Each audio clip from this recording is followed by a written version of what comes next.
Husker do bring their live show, their security, and their opinions to Toronto's RPM Club.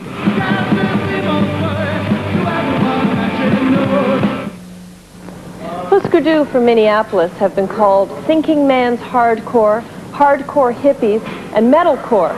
What they do is combine garage psychedelia with a lot of thrash. And if all those words mean absolutely nothing to you, they're a brave new kind of rock and roll.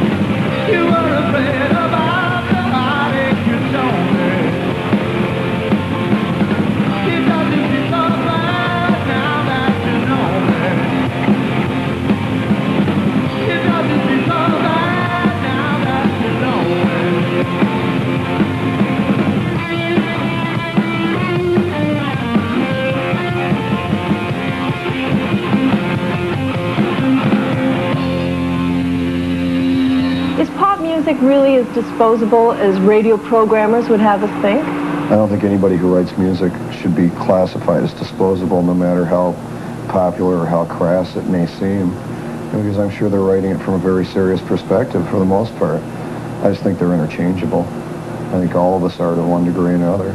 We all have a parallel reality going on somewhere around us, you know, where somebody could be flip-flopped for us probably and we wouldn't even know. Or, you know, Madonna could be flip-flopped for Lydia Lunch, you know, I don't know. Rock and roll's birth and ongoing life sort of parallels consumerism, and especially America, I guess, to a degree, Canada and the rest of the world, you know, post-World War II. So I guess everybody's assuming that everything that's been made after World War II is disposable, because after all, that's how we live our lives. We use something and throw it away.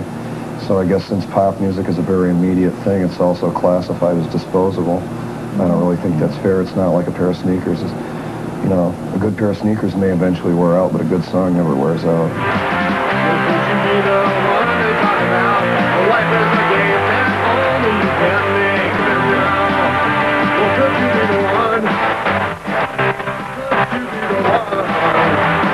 You've been described as the thinking man's hardcore. Well, that implies that most hardcore audiences aren't thinking. There's musicians and people and writers and whatnot that deal with things on different levels, and there's people who appreciate things on different levels. I think for somebody to say we're a thinking man's hardcore band, I'd say yes, I think our lyrics have quite a bit of thought in them, and they do provoke a lot of thought, but you know, don't get us wrong that we don't know how to have a good time, make people swing their hips around the room too.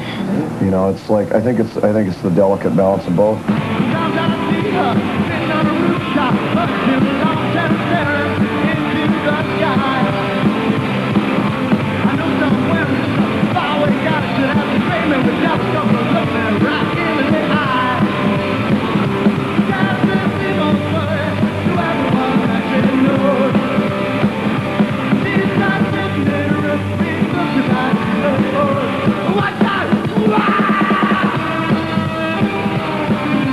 There seemed to be a lot of security up at the front of the stage tonight, like you wanted to stop people from stage diving. Is that something you're trying to discourage?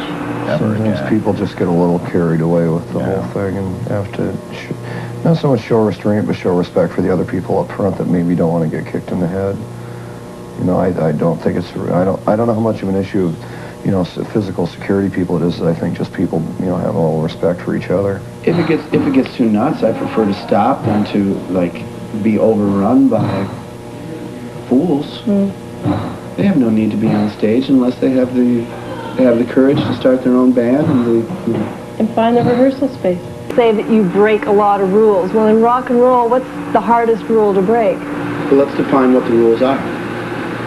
Well, a lot of people, well, first of all, marketing rules. You have all kinds of image rules. Those are only the rules for the top 10, though.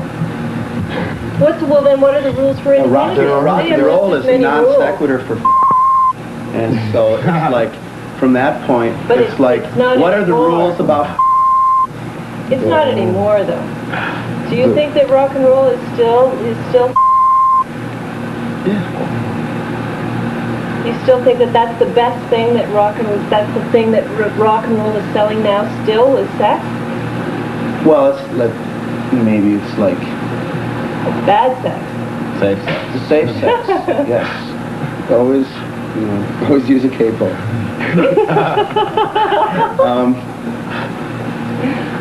Since this isn't going to end up in your production anyway, we can move on. You think so?